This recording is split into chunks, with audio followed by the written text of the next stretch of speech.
Okay, so it's time for some more tidbits from the new Cowboy by Rebecca Winters. Okay, we're going to start here.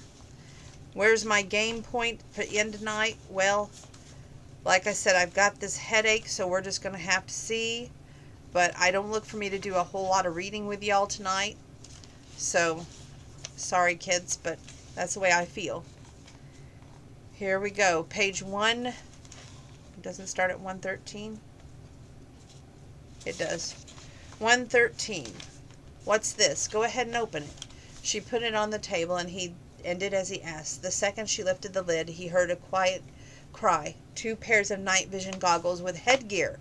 She darted him a natural smile that made her so entrancing it was impossible to look away. Something left over from your SEAL days? You guessed it. It's amazing that you can see with them, and your hands are free. No spy should be without them. She chuckled. You mean you'll trust me with one of those? I thought you understood. I brought you along to help. Avery did a little jump. This is going to be fun. For just a moment, she was a different person, acting carefree and happy. He'd do whatever it took to make her that excited all the time. Come on, we'll take these outside in the dark and put them on. You'll see the green imaging. She followed him out in the balmy night, 114, and waited while he adjusted the lenses and helped her with the headgear. He longed to plunge his fingers in her hair, but again he had to wait until the time was right. I don't believe what I'm seeing, she said softly. Oh, Zane! The breath caught in his lungs to hear her thrilled reaction. It's pretty amazing the first time you look through them. I feel like a superhero with magic powers, he laughed. What's even more amazing is when you lock onto a target that comes into range. To think you use these all the time in the SEALs? Her voice trailed. It's a miracle you survived what you were sent to do. How bad is your PTSD? She sounded as if she really wanted to know. It's much better now. Mostly I have bad dreams. Sometimes I wake up disoriented and have night sweats, but the sensation goes away faster than it used to. If I seem agitated, just talk to me calmly and I should be fine. Now tell me what you see out there. Her goggles were aimed at the site probably 300 feet away. I don't know. I keep looking. While she was so engrossed, he was totally engrossed in her. Oh, there's a rabbit. I don't think he's our culprit. Soft laughter bubbled out of her. Hey, I think I see a chipmunk. Zane had seen it and the rabbit and half a dozen other small animals. No humans yet. If anyone planned to come, it would probably be around 2 in the morning. She moved farther away from the trailer door and looked around. I've never had so much fun. Suddenly she turned toward him and actually jumped. Wow, am I really that scary? Yes, take off your headgear. I want to see what you look like without it. Smiling, he removed it. Is this better? Not really. You don't look the same. How do I look? He was curious. Alien, but she laughed before he realized she was teasing him. I hear that some green aliens are pretty good looking, he teased back. She removed her headgear. I've heard some aliens are good at fishing for compliments. For your information, you don't need any to fish. Without the goggles, I can understand why Sadie says you leave hordes of females in the dust. Hordes? Now that I can see you clearly, I don't think that's an exaggeration. How could your wife have given you up? The tremor in Avery's voice touched him in areas he didn't know were there. She wanted a different life. Did she know about your PTSD? We've got to point in our marriage that she just didn't care. Avery looked down. That's so incredible to me. She started for the door and opened it. Before she stepped inside, she turned to him. But there's something else I find even more incredible. What's that? Your PTSD isn't obvious. You handle it in a way that's remarkable. Zane had trouble swallowing. I'm glad you haven't noticed, but one day you'll catch me out. Something will trigger a flashback and my behavior will be different. On that note, her smile faded. Once again, he touched on something that had disturbed her. This is page 1, 14, 15, 16, 17. She went inside and put her goggles on the table. If it's all right with you, I'll use the bathroom first before I climb up to go to the niche. Go ahead. After she disappeared, he grabbed a chocolate donut and opened his laptop. His first order of business was to send a report to Billings' office apprising them of the weekend stakeout. No word back yet from the lab in Missoula. To his surprise, there was another message from Margaret, who had more information. He'd call her later. He sent a message to Connor thanking him for the use of the trailer, one more message to Sadie and Jared letting them know he was with Avery, keeping watch over the dig site for the next couple of days, the last message to Matt and Millie, informing them that he'd be back Monday to put in some time on the ranch. Zane had just finished when Avery emerged from the bathroom. She was still dressed in her clothes and reached for one of the pairs of goggles. She started for the ladder. He got up from the table. After she reached to start to climb it, he put a hand on her back to assist her. "Don't touch me," she cried out as if in terror. Page 118, but it was too late. In that instant she used a technique on him she had to have been taught in self-defense class as she dropped down and used her elbow as a weapon. His hand felt something hard underneath the top under her left arm, and he knew exactly what it was. Pure revelation flowed through him. He could rule out fatal illness as the reason for her behavior. She had been assaulted. Before the minute it had only been a speculation on his part, but no longer. The knowledge ripped his guts to pieces. She scrambled into the niche with the goggles, and he stood at the bottom of the ladder and looked up at her. "I'm sorry, Avery. I didn't mean to startle you. It's all right. I know you were only trying to help me. Forgive me. I should have realized you didn't need it."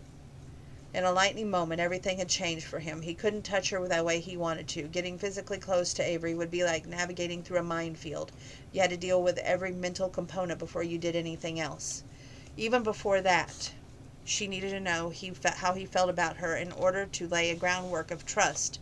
He frightened her, the last thing he ever wanted to do. "I'm going to go outside to climb the ladder to the roof. Why don't you open your window? We'll take turns watching. When you get tired, call out to me and let me know." "I will, and the same goes for you." A few minutes later, Zane lay down on his sleeping bags on top of the roof, his goggles within reach, and in the small holster of his belt was a SIG Sauer .40 caliber gun. He had everything he needed to protect them, but no one had been there to protect Avery. During wartime, he'd seen a lot of that kind of atrocity from the enemy. He thanked God he'd never known anyone personally who undergone such evil trauma. It crushed him to realize that Avery, of all people, had been a victim and was still suffering acutely. His eyes filled. He groaned for her in her torment. Zane had been trained for a lot of contingencies in his life, but there was no training for this. He didn't know which foot to put in front of the other. Page 119 and 120, 121. He needed to talk to his counselor in Billings. He had to drive there early on Monday morning. Before that, he'd drive her back to the ranch tomorrow morning. She needed to be around safety of the family. Keeping watch from the trailer had been a bad idea. In wanting to be alone with her, he learned her secret, and he made a grave mistake at the same time. Now that he knew the truth about her, he found himself hoping the culprits didn't show up tonight. He wanted to get her home without incident and would have to think up a good excuse for their change of plans. It didn't take him long to come up with that idea. That wouldn't be a lie. Only the timing of it would be, since he tentatively scheduled it a few days from now. It was going to be a long and agonizing night. Avery's quiet sobs soaked her pillow.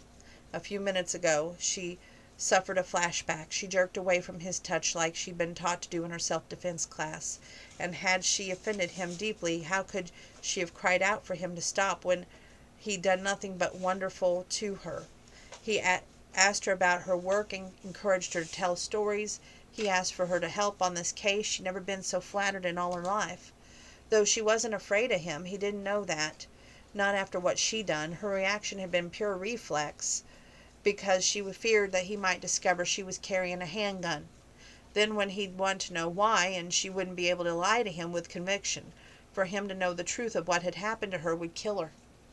She could still see those gorgeous blue eyes staring up at her with the most painful expression she ever seen. He'd already been so hurt by his wife, by the war, by the death of his brother and the parents.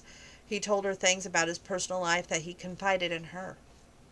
Now she hurt him, and she couldn't stand it. She needed to make it up to him, but how? For the rest of the night she sat propped by the window and watched for activity. But if Zane called to her, she didn't hear him. When she next became aware of her surroundings, the sun was out and she was slumped in a corner of the bed with the goggles lying at her side. Sorrow engulfed her. She couldn't even keep watch with him through the night. Page 120, 121.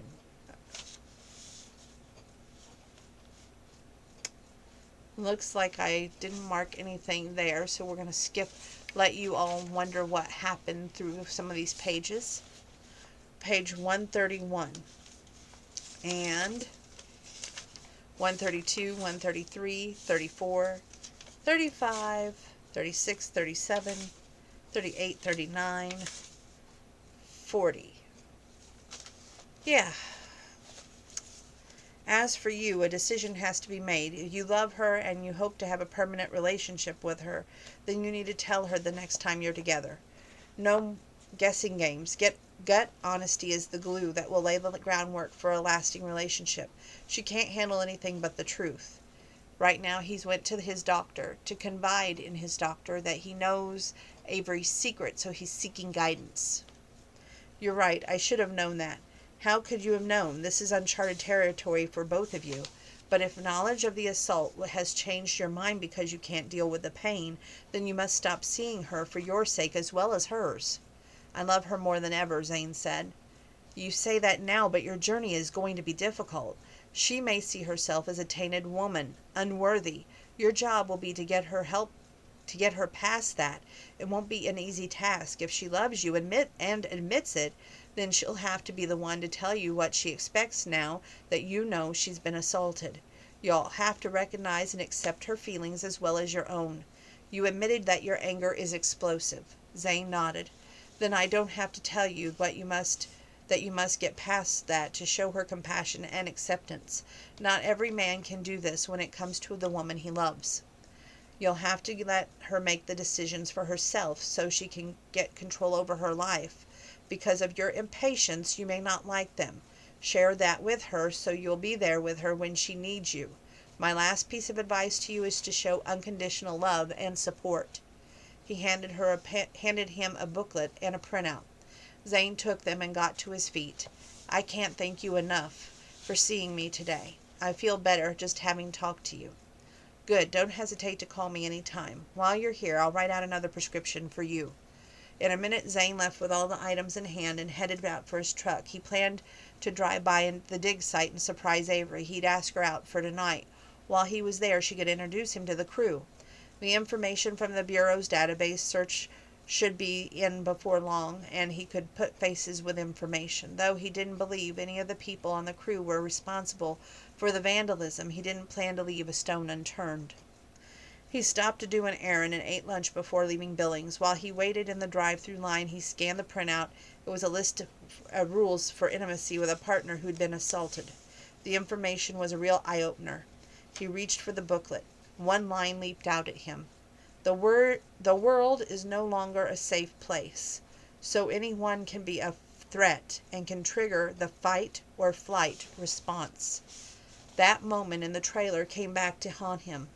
Zane's first plan was to tell her that he was in love with her, and then he'd take her to the doctor's last piece of advice.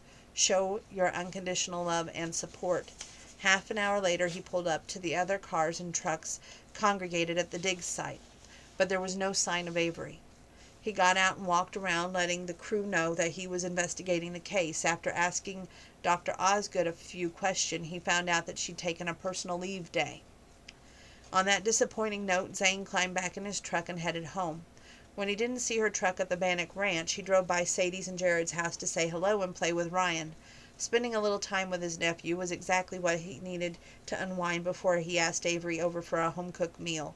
Millie kept food on hand for him. This night had to be perfect for Avery.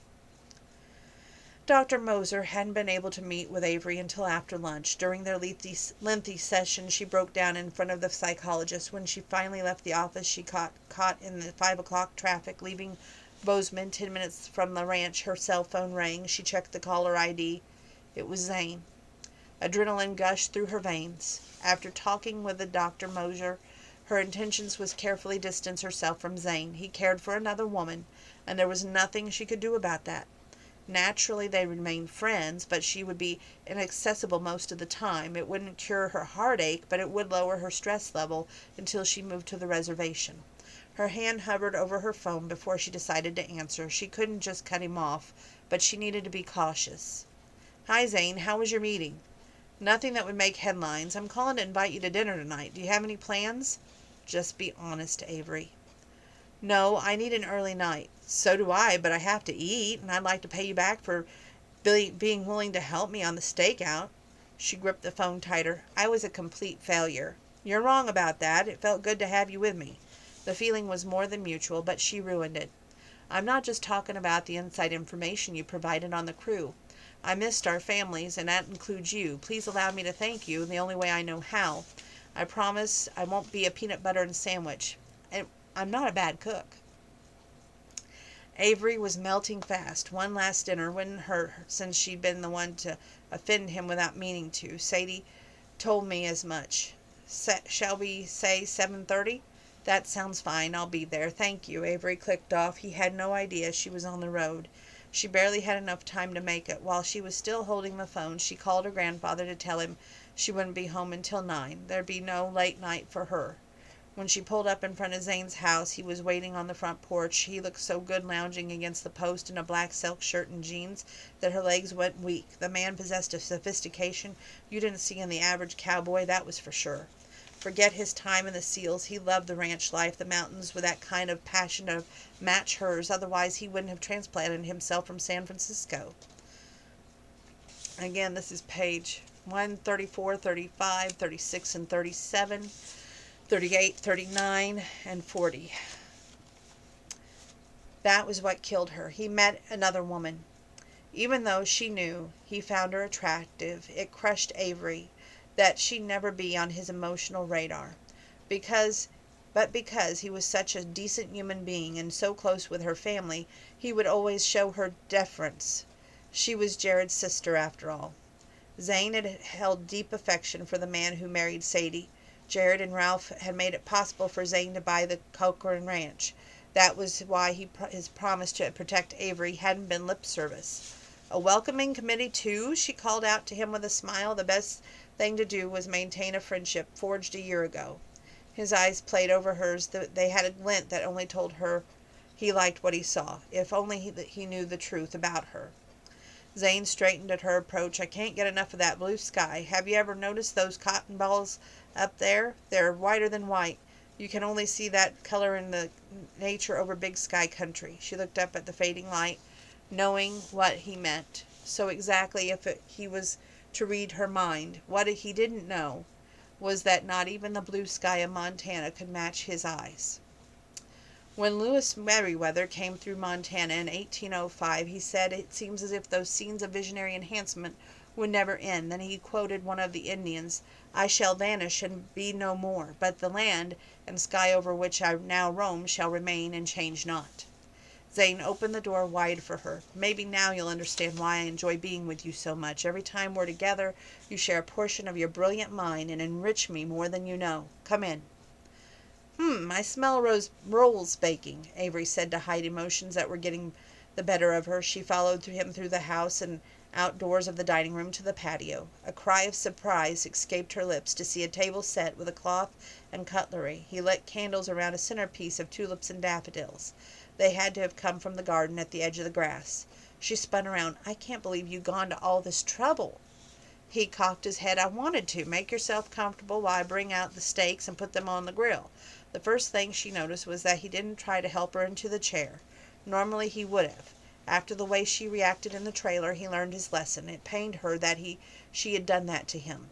In another few minutes they were eating sour cream, topped baked potatoes, and sizzling steaks fresh from the grill. He served them a fabulous green salad topped with avocados and a creamy garlic dressing. Millie was probably responsible for the yeast rolls. This is no ordinary dinner. He had gone to a huge amount of trouble, but she just couldn't figure out why. Did you make the chocolate cheesecake from scratch? You like it? She finished her coffee. Have I eaten all of my serving? His eyes smiled. I picked it up on my way out of Billings. She wiped her mouth with a napkin. The whole dinner was delicious, Zane. Please don't think that I'm being ungrateful, but why have you done all this for me? You and I both know there's someone else you might have wanted to be your guest for dinner. You mean the woman I mentioned to you? Who else? A subtle change came over him. His eyes turned a darker blue and his body stilled. While she waited for an answer, she felt a strange tingling sensation. Then he spoke in that deep voice of his. What if I told you? I'm looking at her. Zane, you are just a heartthrob. That's all I'm going to say. Okay. Moving on here. We're going to see how many more pages I can cover tonight. Like I said, my head is killing me. I'd like to get you to at least page 150. Well, it looks like 150 continues. Okay, the best we're going to do tonight is to get you to page 146, because my head is not letting up, and I've got a workout to get in. Here's page 141, 142, 43, 44, 45, and 46. Avery's heart jumped to her throat. Surely she misunderstood him. I didn't know you were a T, she stammered. You mean you really had no idea I was talking about you that day of our stakeout? She rubbed her temples. Be serious. Avery, the second I met you at Daniel Corkin's funeral, I found myself intensely attracted to you. After staying with you for 2 weeks, I found myself in love with you. Why else would I have asked you to go on that stakeout with me as soon as I could? Blood pounded in every pulse point at Avery's body. Shock waves passed through her, making her go hot, then cold. To be honest, I'd hoped to transfer back here much sooner. A year is a long time to have wait for certain dreams to become a reality. I was with a few women before I moved from San Francisco, and I've been with a few during my time in Glasgow, but in all honesty, you've blown every other woman away. Now that I'm home for good, I want to spend the time with you exclusively. She stared blindly at the flowers. I had no idea, she whispered. During those 2 weeks I stayed at your house, I fell hard. You and your brothers are a lot alike, you know that? You're solid and true to yourselves. Those qualities are unique and hard to find in a woman or a man. I admire you more than you know. Stop talking, Zane. You're killing me. His comments were getting too painful for her. I don't know what to say. I realize this seems to have come out of the blue, but because of my former marriage was the result of a whirlwind encounter, I decided not to rush things with you. I've learned the best things in life are worth waiting for. Over their 8 years apart, Sadie and Jared found that out because deep down they knew they could only be happy with each other. Avery's lowered her head. I'm positive there wasn't a moment in Jared's life when he didn't know Sadie was the woman for him. It happens that way sometimes, he murmured. It happened that way when I first laid my eyes on you. I know I'm 8 years older than you, and I have a past. I'm hardly a catch, but I'm hoping you'll give me a chance to get to know you better without my having to find a legitimate excuse of some kind to be with you. This dinner is my way of letting you know how I feel.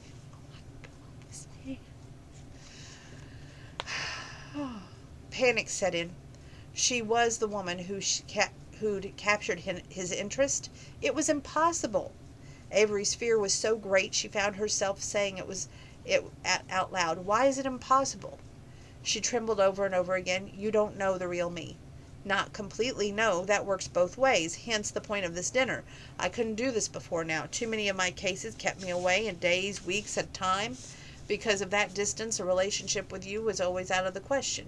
When I drove in from Glasgow, I saw you with Agent Durant, and I was afraid I might have been too late. She had to clear her throat before she could talk. You know, I won't be seeing him again. He leaned forward. But you're being so quiet, I'm starting to wonder if there's someone else in your life. She eyed him frankly. No, there's no one. If at all possible to die from a bald-faced lie, she was the prime candidate. A faint smile broke on one corner of his mouth. I happen to know that you're not indifferent to me. She had no doubt that her cheeks were glowing hot. Avery Bannock, would you do me the honor of spending time with me on a daily basis? I've been thinking about it for a whole year and don't want any more time wasted to go by. This man is just too much. While she was reeling from the one proposal she could never have anticipated coming from him, he shocked her with a second time by getting to his feet.